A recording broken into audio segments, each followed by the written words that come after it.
the Smithsonian Giants Conspiracy. Stories of giants have been told for thousands of years all throughout the world in different cultures. But what if these stories weren't just folklore?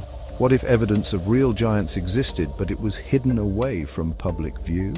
This is the question at the heart of the Smithsonian Giants Conspiracy, a theory that claims the renowned institution over 100 years ago concealed proof of giant human skeletons. They confiscated and collected the bones, but nowadays they deny it entirely. Join me as we delve into the heart of this captivating mystery on today's episode of Ancient Giant Mysteries. Fueling the conspiracy are hundreds of newspaper articles and thousands of accounts from the 19th and early 20th centuries. Accounts of giants found anywhere from 7 feet tall all the way up to 12 feet tall. One found in Texas, claimed to have been 18 feet tall, was also donated to the Smithsonian.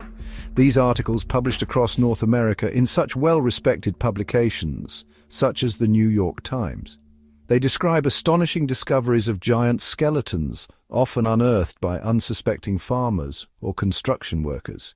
Many reports mention the Smithsonian Institution's involvement, and many newspaper articles name the Smithsonian as well, claiming their agents collected the remains for further study, or that the bones were sent to the institution for examination. One article speaks of a 9-foot giant whose bones were sent to Smithsonian, never to be heard of again. Skeptics often say that these articles could be fake, built-up stories to sell newspapers and hoaxes, or that the bones were misidentified and actually a giant sloth or some other creature. However, the sheer volume of these reports, spanning decades and originating from various locations, has fueled intrigue and mystery. Unearthed giant skeletons, often wearing jewelry and having weapons or tools, proves that it's a human, not an animal of some kind. Also, strange characteristics like 6 fingers and 6 toes, double rows of teeth often appear in these giant findings. So, why would the Smithsonian have no giant bones in their vaults, if they have collected so many of them over the years? Not even one? This question continues to haunt those who believe the truth lies buried, hidden within the bowels of the institution's deep archives.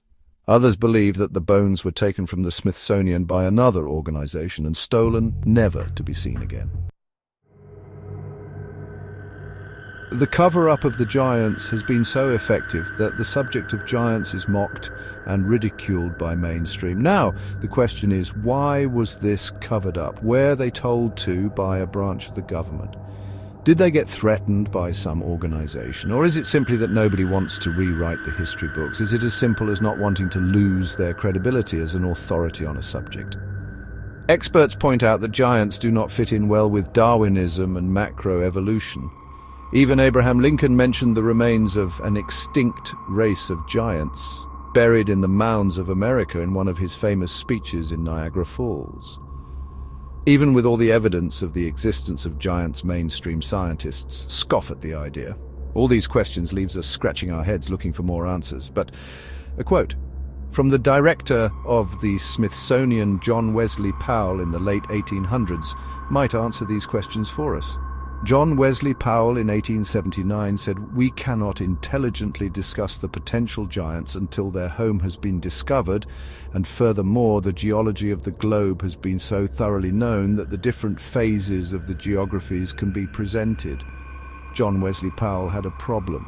These giants that were being discovered didn't fit into the popular narrative at the time. The historical timeline would have to be re-examined and changed. Experts would lose their authority and credibility on the subject. Many popular theories that had become mainstream would be turned upside down.